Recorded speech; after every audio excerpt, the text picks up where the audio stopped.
Hello, everyone, and welcome back to some more Rome 2 land battle action. We got a 3v3 for you here. This one has been sent in to us by Eric, and as always, let us go over the players in the field of battle, quickly go over army comps, and then we'll get right into it. So, over here on this side of the battlefield, we have Eric playing as Rome. Ivysaur playing as Pontus, and Billy T. Sherm playing as Saba. Then right on over. Oh man. Uh, uh game the names. The names. Okay. Playing as Kush, we have Jessica Cabanelis, I think. Playing as Bactria, we have Mike Lindell. Apparently, the My Pillow guy is playing Rome too. And then playing as Arverni, I'm not a huge fan of this, but Libtard Garbage Disposal is playing as Arverni. But anyway, let's get into the army comps here, and then we'll jump right on into what am I French? Right on into this match. We'll start with Arverni and what he is rocking with back here in the woods, not necessarily hidden. There's not like a lot of cover here to actually hide troops. Whatever. 2 units of heavy horse and a noble cav. We have a front line of what appears to be Celtic warriors and 2 naked warriors. Not exactly the best place to have them. And then we have some spear warriors. Looks like 4 units of them. And 2 units of Oathsworn Spear. Are they facing the wall? They are. It looks like they're worried about getting attacked in the rear, but none of the factions they're facing have Vanguard deployable units, so a little weird, but who am I to judge? Bactria. Oh, and well, I guess we don't know if he has archers. We have to assume that he probably does. Maybe I would say right here, possibly. But anyway.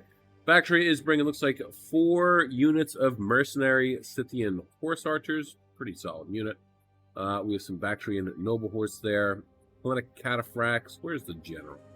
General's right here. Bactrian royal guard. Bactrian hillmen. Looks like only 1 unit of them. What do we have here? Eastern spearmen. Obviously the best spears in the game. And then we have some thorax pike. Bringing pikes to a land battle, not necessarily, at least in my opinion, the best of ideas. And then we have a front line of thorax swords. I just think pikes lend themselves better to city defenses because you can set them up. You can set them up in choke points, and you can easily defend their flanks by putting them in a street with buildings on either side. In land battles, it's going to become more difficult to successfully defend your pikes because there's just obviously there's so much room to be able to get around stuff. But anyway, Kush is bringing, what do we got here in the back? 1, 2, 3, 4 armored desert cav. Did they get armored desert cavalry? I don't know if they actually get those or not. I'm gonna have to look at, or unless if you want to comment in the comments below whether or not they actually do get armored desert cav, but I feel like that they don't. Isn't it just Basilia that gets them? I don't know. I'm wasting time here.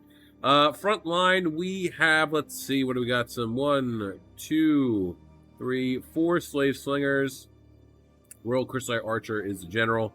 I'm assuming that the rules allowed for more than 1 ranged unit.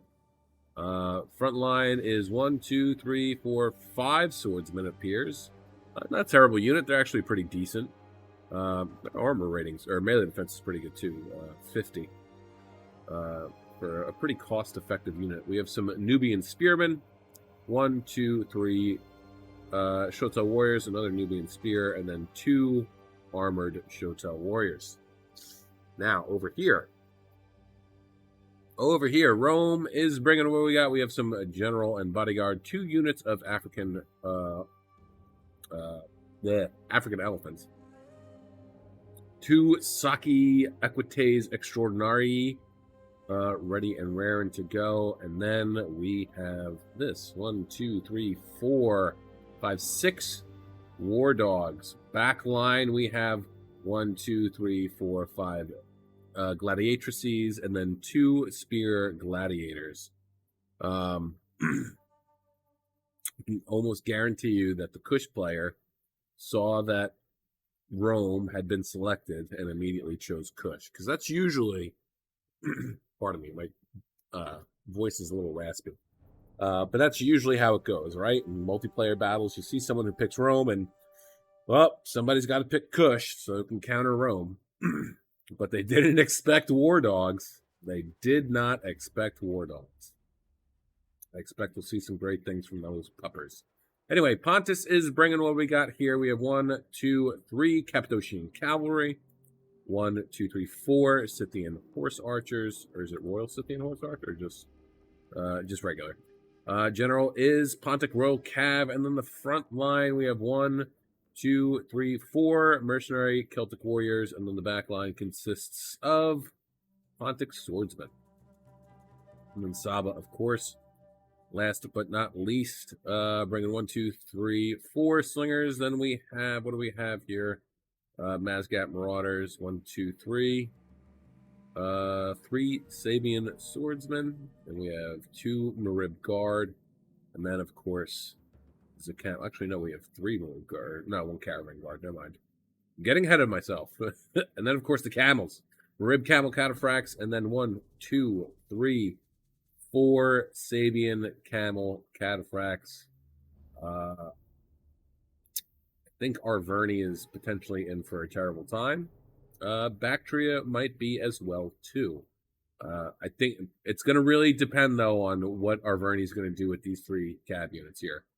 And the Scythian horse archers from Bactria, too. But comps are out of the way. 9 minutes, 49 seconds on the clock. Let's get it on. So, you might be thinking, Rome, why did you bring dogs? Why did you bring gladiatrices? Well, we'll see how these gals, I guess I should will play out. The very few times I ever play as Rome, I don't usually ever bring gladiators or gladiatrices, but they pack a punch. They are shock infantry for sure. So, you want to get them in and out. Armor's 40, so it's not terrible. Melee defense, however, that's actually not too bad. So, I guess they are kind of like a combination shock infantry that you can just leave in, and they'll do well. They hit hard. I think they are kind of quick, especially since their armor value is 40, so they're not weighed down as much. I mean, I think they're classified as light melee infantry, and very light spear infantry. But I mean, they pack a punch. I mean, 57 melee attack, 39 weapon damage. Melee defense is 60, and then armor is 40.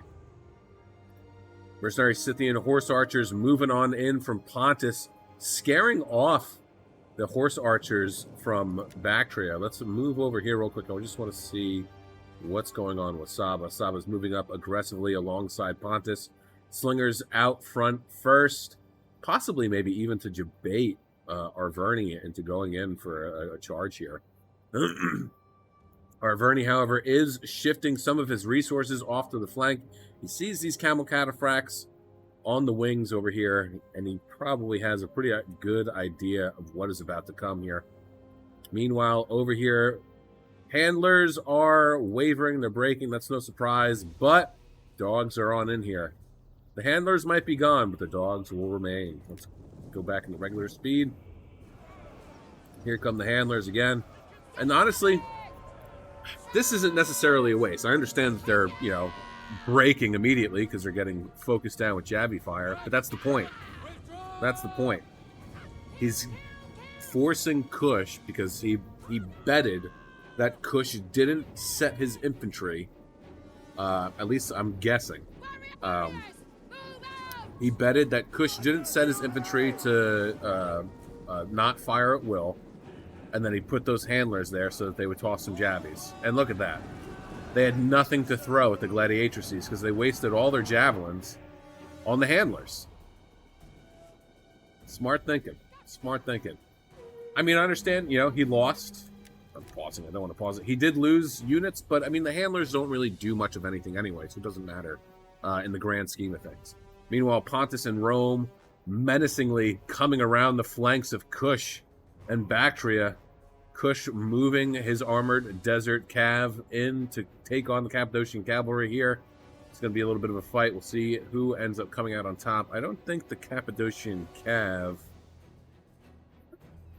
Let's see real quick. Let's compare. Armor 70 compared to 45. Cappadocian cav might actually have this. Medium, and yeah, Cappadocian cav will definitely have this in the long run. Unless Bactria can come and get over here and assist in some way, shape, or form, I don't think the Armored Desert Cav will have much hope. Meanwhile, what happened? What happened here?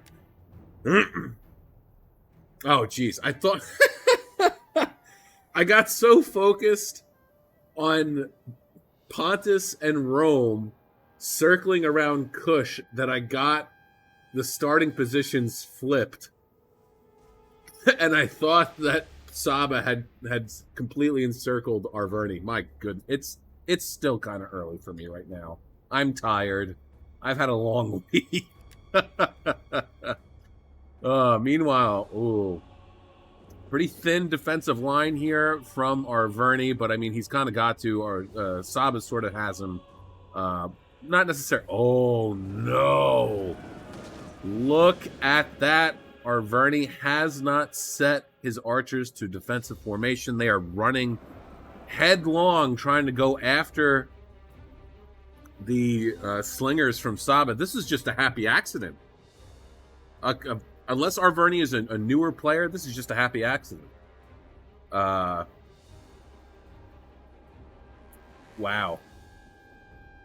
Finally realized what was going on. Naked Warriors getting sent on in. They'll get a really good charge bonus off. And that'll work for them initially. But in the long run, because their armor is so bad, I think it'll start to slowly but surely change. Especially if Saba can get some men around the sides and really start to hammer away at these Naked Warriors. But look at this. Oh, man. I need to slow this down again. Okay, look at this. All right? What do you see? What do you see that I see? Because I see a giant problem for Arverni. Look at this. Look at this. Look at this huge gap. Not to mention, too, that the Oathsworn are now in shield wall just so that they can tank incoming fire from the slingers. The problem with that is they're not going to be able to move as fast. Now, obviously, it seems like Arverni has noticed his issue here. He's moving the heavy horse over here to get into position. Probably block this up. However, if Saba had realized, or if he had capitalized on it sooner, he might have been able to get one of the camel cataphracts in here and just smashed right through. Oh, wow. They're actually pulling this off. I didn't think they were going to last that long. Anyway, let's go. Come on back over here. Elephants have now made their way into the fray. Waffle stomping anything in their path. Oh, going after the general, getting a rear charge into the back of these armored Shoto warriors. That's going to be really huge. Gladiatrices are doing pretty good. 102 kills so far, down to 69 women. Taking on these Nubian spears, doing a hell of a job. The mercenary Scythian horse archers over here not doing too hot. Starting to waver a bit. Only 5 kills. It looks like Pontus is doing a much more effective job of using his horse archers than Bactria is. Rome chasing down the horse archers, trying to chip away at their numbers. Not a bad idea. The elephants from Rome are out of control, but really that doesn't matter because the only things that it has to go after are enemy units here and then some depleted units over here. So not a huge loss if Rome's gladiators take a bit of a beating. Slave slingers over here. Looks like they broke and they came back. Pontus could definitely capitalize on that with one of his horse archers and just smash through these guys. But I think getting rid of the Desert Cav is definitely top priority at the moment. Kush and Bactria taking on some of the Saki Equites Extraordinari. They are definitely going to win this fight. Not Rome, the other guy, the other two. Even though one of the armor doesn't cab is starting to waver. Hopefully, yep, there we go. I was just about to say, hopefully they'll break completely. Pontus pulling back with his horse archers so he doesn't lose them from the armor doesn't cab. Looks like, however, one is getting caught. It's unfortunate. General's bodyguard now getting into the fray, going after some swordsmen here, getting a nice charge off. Definitely should be able to break this unit. There it goes, losing already on that initial charge. And we have some wavering from Rome. See here, this is what I'm talking about. I mean, how many kills they have? 104, so it didn't do too bad, but still. It's harder to defend all sides. 126, not too bad. But as Bactria continues to lose more and more men and the battle line gets blurred, so to speak, these pikes are just going to be cannon fodder, more in one way or another. Meanwhile, over here, Saba's doing a hell of a job of smashing up our Verney. Saving Camel Cataphracts here up to 205 kills. Let's see, where's the general? How's the general doing? 88. These guys, a little beat up. Don't have any kills yet. One has 12. Oh my good. Pardon me. I'm like mildly under the weather. My son has had like a like not like a temperature or anything like that, but you know, congested and stuff. It's just because of the changing of the seasons and whatnot. But he was gracious enough to share his congestion with his mother and myself.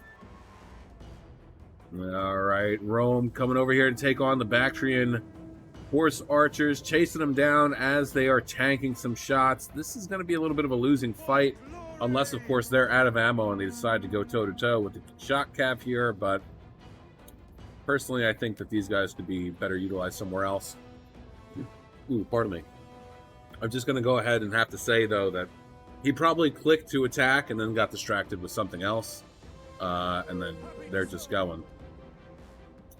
Elephants here up to 630 kills. Nice, love to see it. 195 for this unit.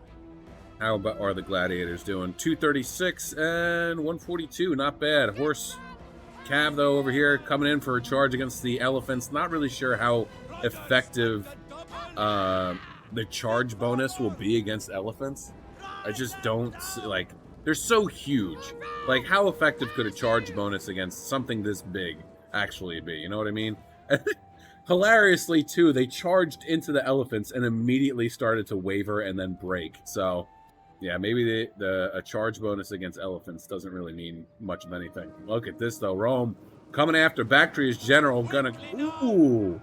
Backed off at the last second. Honestly, not a terrible idea. They are in hoplite wall, so they'll be able to tank that initial charge against the elephants even more. But look at this. Bactria seems to be distracted. Somebody else is not moving his general to counteract. And they're going to get a nice little side charge in here and smash right on through. Nice. Love to see it. This kill counter is just going to go up, up, and up. Meanwhile, over here, Saba is still slowly but surely dismantling our Verney. Oathsworn, 149 guys left, 99 kills. Saving Camel Cataphracts over here. Not doing too hot against the Spear Warriors. Not surprising. Yeah, our Verney Spearmen are pretty good, actually.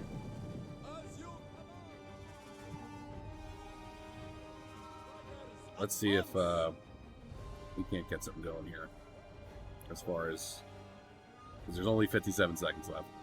Let's slow it down for a second. Here we go.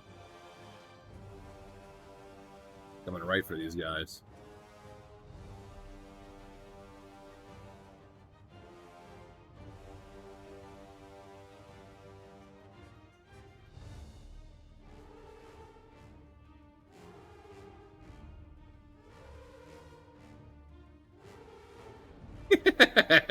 Stupid face.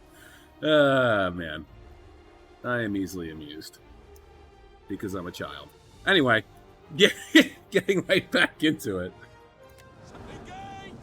So not too much time left on the counter. Look at this, pikes. I mean, they weren't even really in combat and they're wavering.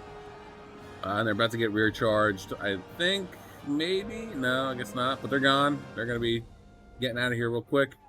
Seeing some wavering from pretty much everybody at the moment. And there you go.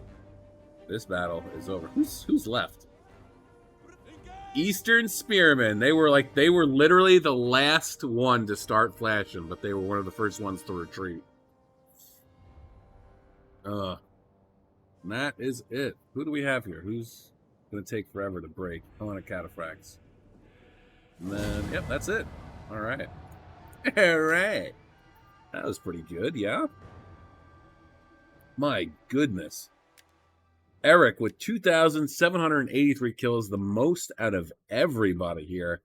27 for the General, 223 and 736 for the African Elephants. 105 and 28 for the Saki Equites Extraordinari. Gladiatrices, 252, 256, my lord. 31, 72, 237. And then Spear Gladiatrices, 58 and 144. And then the Dogs, 38, 68, 184, 188, 77, and 59. Especially 184 and 188, those are great. Oh my goodness. Pardon me. Woo. All right. Those are great. Those aren't great numbers. Those are amazing numbers for War Dogs. 38, 68, 77, and 59. Those are good numbers. All right. You can get a lot of kills with War Dogs. You absolutely can. You just need to pick your targets wisely. And you have to utilize them wisely. You can't just throw them in. You got to think with them. Much like elephants, they're kind of like glass cannons. I remember distinctly in Rome 1, I think it was like one of the advisors or something like that, or maybe I saw it like on the internet, that dogs were supposed to be used on enemy infantry that was wavering and like had broken, not completely routed, they were just broken and they could potentially come back. And you send the dogs after them because the dogs are just relentless. They'll just go after them and then move on to something else. So you can like kind of just send them after it and then go back to what you were doing.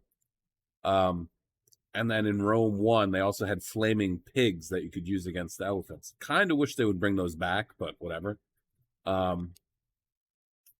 But yeah, so I always thought like, oh, dogs are only supposed to be used on retreating infantry. So it's kind of pointless. If I have cav, why do we need dogs? Well, Eric here continually proves to me that you can use dogs for whatever the hell you want. Just so long as you play it smart and you go after the right targets, soft targets especially. Yeah, you can do insane things with War Dogs. But anyway, Billy T. Sherm getting 1,797 kills, 298 for the General, 52, 405, 101, and 53 for the Sabian Camel Cataphracts, 23, 23, 28, and 10 for the Slingers, 26 for the Caravan Guard, 90, 19 for the Marib Guard, Mazgat Marauders, 117, 147, 154, great numbers there. And then the Sabian Swordsman, 93, 136, and 22. Alendi is still getting 2,080 kills, 253 for his General, well done there.